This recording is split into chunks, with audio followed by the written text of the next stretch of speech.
Subscribe करिए BO doctor channel को और बेल आइकन दबाइए ताकि आपको मेरी हर एक वीडियो की नोटिफिकेशन मिल सके। Hi everyone, I am doctor Bhavin Pawari और आज मैं आपको बताऊंगा साइनेप्स के बारे में।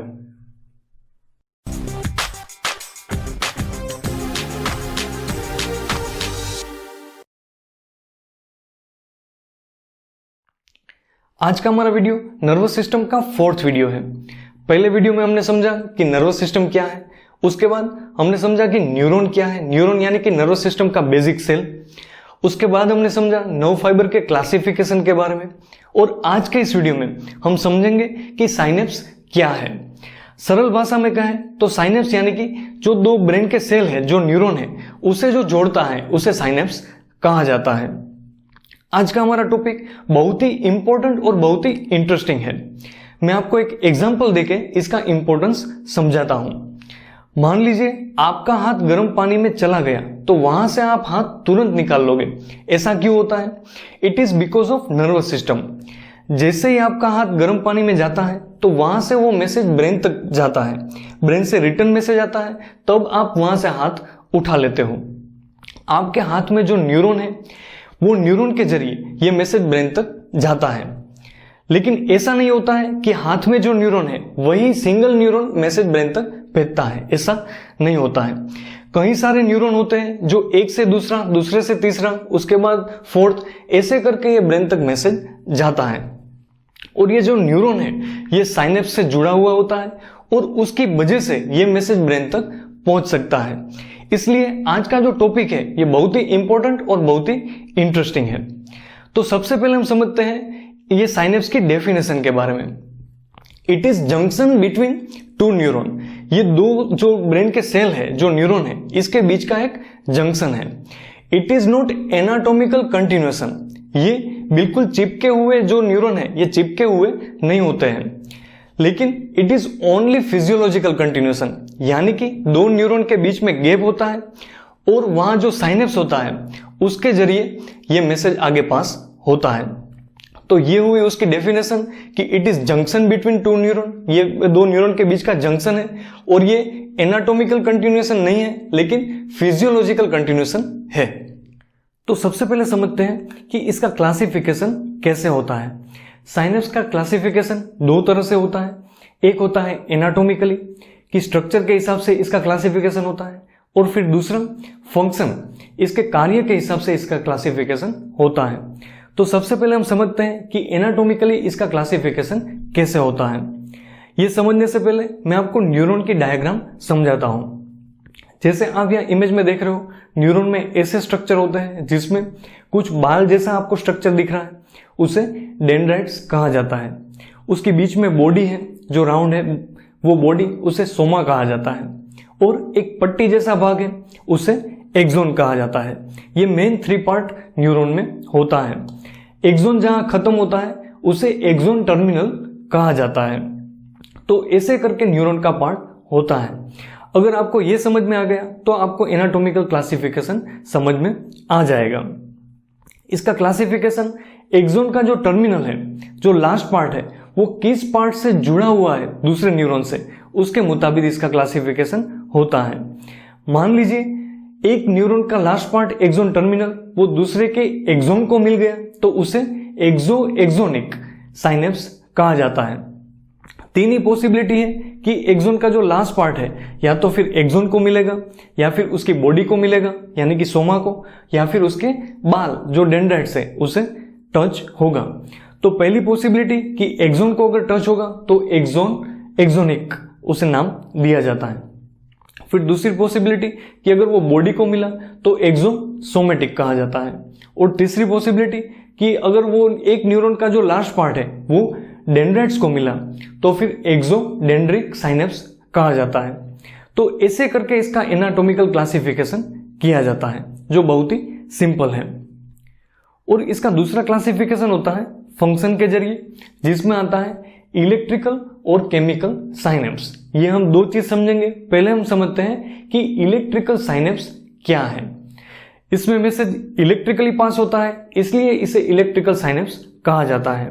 हमारे हार्ट में, आइस में, इंटेस्टाइन में ऐसे साइनेप्स होते हैं जो इलेक्ट्रिकली मैसेज पास करते हैं। जैसे आप यहाँ इमेज में देख रहे हो, एक ऊपर की तरफ का न्यूरॉन, एक नीचे की तरफ का न्यूरॉन। पहले मैंने आपको बताया था कि कोई मैसेज एक न्यूरॉन से नहीं जाता है, लेकिन काफी सारे न्यूरॉन से पास होके ये जाता है। ये वही प्रोसीजर है कि एक न्यूरॉन से दूसरे में मैसेज कैसे जाता है। इसमें जैसे आप यहाँ इमेज में देख रहे हो, दो न्यूरॉन के बीच में एक स्पेस है, एक लाइन जा रही है, उसे गैप जंक्शन कहा जाता है। ये गैप जंक्शन के जरिए एक मैसेज दूसरे न्यूरॉन में जाता है। इसमें आयन का जो एक्सचेंज है ये डायरेक्टली होता है। इसका बेनिफिट ये है कि कोई भी मैसेज बीच में रुकता नहीं है, क्योंकि एक न्यूरॉन में मैसेज आ गया तो वो नीचे के न्यूरॉन में जाएगा ही, इसमें कोई डिले नहीं होगी। और दूसरा फायदा ये है कि ये मैसेज रिवर्स भी जा सकता है, नीचे से ऊपर की तरफ भी जा सकता है। तो ये हुआ इलेक्ट्रिकल साइनेप्स। फिर दूसरा इसमें आता है केमिकल साइनेप्स। ये नाम ही ऐसा सजेस्ट कर देता है कि इसमें कुछ ना कुछ केमिकल प्रोसेस होती है, जिसके जरिए एक मैसेज जो दूसरी जगह पर पहुंचना चाहिए ये केमिकली पहुंचता है। ये समझना बहुत आसान और बहुत ही इंटरेस्टिंग है। सिर्फ एक इमेज है, ये इमेज आपको समझ में आ जाएगी, आपको केमिकल साइनेप्स समझ में आ जाएगा। इसमें भी दो ही चीज होती है, दो न्यूरॉन होता है, एक ऊपर की तरफ का, एक नीचे की तरफ का। इलेक्ट्रिकल साइनेप्स में बीच में जंक्शन होता था, गैप जंक्शन, लेकिन यहाँ दो न्यूरॉन के बीच में स्पेस होती है। वो स्पेस को साइनेप्टिक क्लेफ्ट कहा जाता है। ये बिल्कुल स्पेस ही होती है। जैसे आपको इमेज में देख रहा है, इतना स्पेस फिजिकली नहीं होता है बॉडी में, लेकिन उसमें स्पेस जरूर होती है, और वो स्पेस होने के बावजूद भी वहां से मैसेज जो है ये केमिकली पास होता है। तो हम समझते हैं कि ये कैसे होता है। जैसे आपको ऊपर के न्यूरॉन में दिख रहा है, कुछ बिंदु दिख रहे हैं, उसे साइनेप्टिक वेसिकल्स कहा जाता है, जो केमिकल से भरपूर है। जब कोई भी मैसेज आगे की तरफ से ये एक्सॉन टर्मिनल में आ रहा है, कोई एक न्यूरॉन के लास्ट पार्ट में आ रहा है और कोई भी मैसेज, तो ये पार्ट हुआ जो ऊपर आप देख रहे हो, तो वहां कोई मैसेज पहुंचने की ट्राई हुई तो तुरंत वहां कैल्शियम आयन की एंट्री हो जाती है। ये नेचुरली है।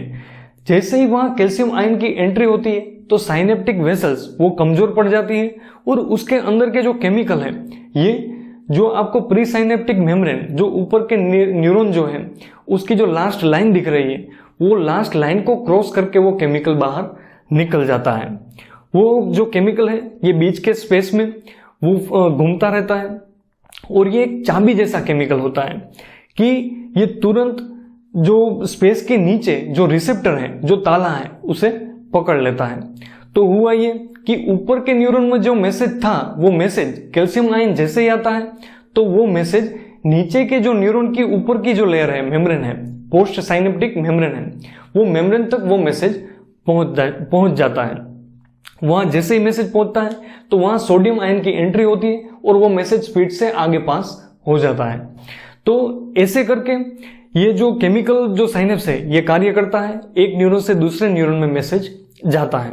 तो हमने दो चीज समझी कि फंक्शन के हिसाब से दो साइनेप्स होते हैं, एक इलेक्ट्रिकल साइनेप्स और दूसरा केमिकल साइनेप्स। अब आज के इस वीडियो का लास्ट पार्ट मैं आपको समझा रहा हूं इसके फंक्शन के बारे में कि साइनेप्स के कार्य क्या है। ये बहुत ही इंटरेस्टिंग है। आपको कभी ना कभी सवाल हुआ होगा कि डॉक्टर ऑपरेशन क्यों कर पाता है, पेशेंट को पेन फील क्यों नहीं होता है। शायद आपको इतना पता हो क्योंकि एनेस्थेसिया दिया जाता है, इसलिए पेशेंट को पेन फील नहीं होता है। लेकिन एनेस्थेसिया कार्य कैसे करता है, इसका जवाब आपको यहां मिलेगा।